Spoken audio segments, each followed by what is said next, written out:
ஜீவநீரோடை ஊழியங்கள் வழங்கும் இதயத்திற்கு இன்று ஒரு சிந்தனை. உண்மையை அறிந்தால்.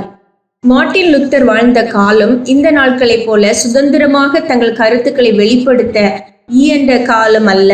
அன்றைய ரோம திருச்சபைக்கு எதிராகவோ அதனுடைய கோட்பாடுகளுக்கு எதிராகவோ ஒரு கருத்து கூறுதல் என்பது உயிரை இழக்க துணிந்து விடுவதற்கு சமமாகும். ஆயினும் மார்ட்டின் லூத்தருக்கு இறை உண்மை வெளிப்பட்ட போது அதனை பயப்படாமல் கூற துணிந்தார். எதிர்ப்புகளும் இன்னல்களும் ஏளனங்களும் மிரட்டல்களும் எல்லா திசைகளிலிருந்தும் வந்தது. ஆனாலும் உண்மையை ஒளித்து வைக்க மார்ட்டின் லூத்தர் விரும்பவில்லை. விளக்கை கொளுத்தி மரக்காலால் மூடி வைக்க அவரால் முடியவில்லை. உண்மையை உரிய முறையில் கூறுவதால் பாதிப்புகள் வருவதற்கு ஏராளம் வாய்ப்புகள் உண்டு.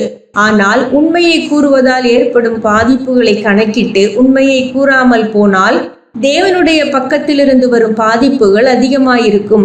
தாவீதின் தவறை குறித்த உண்மையை தேவன் வெளிப்படுத்திய போது நாத்தான் அதனை துணிந்து கூற தயங்கவில்லை.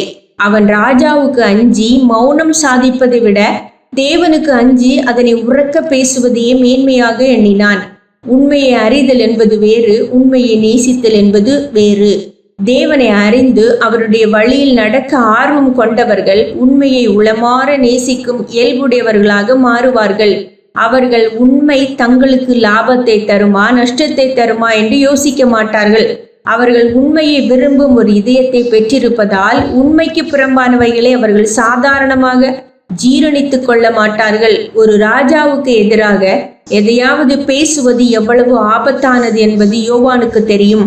ஆயினும் அவன் ஏரோதின் அடாத செயலை கண்டபோது பின் விளைவுகளை கண்டு அஞ்சாமல் துணிந்து போய் அவருடைய பாவத்தை சுட்டிக்காட்டி தன்னுடைய தேவ பக்தியை நிரூபித்தான். ஆம், உண்மையை அறிந்தும் அறியாததை போல இருப்பதால் வரும் 1000 லாபங்களை விட அறிந்ததை அறிவிப்பதால் வரும் நஷ்டமே மேன்மையானது.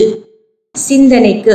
விமர்சனங்களுக்கு விதிவிலக்காக இருக்க விரும்புகிறவன் உண்மையின் விதிகளை விட்டு விலகித்தான் ஆக வேண்டும். விமர்சனங்களுக்கு விதிவிலக்காக இருக்க விரும்புகின்றவன் உண்மையின் விதிகளை விட்டு விலகித்தான் ஆக வேண்டும்.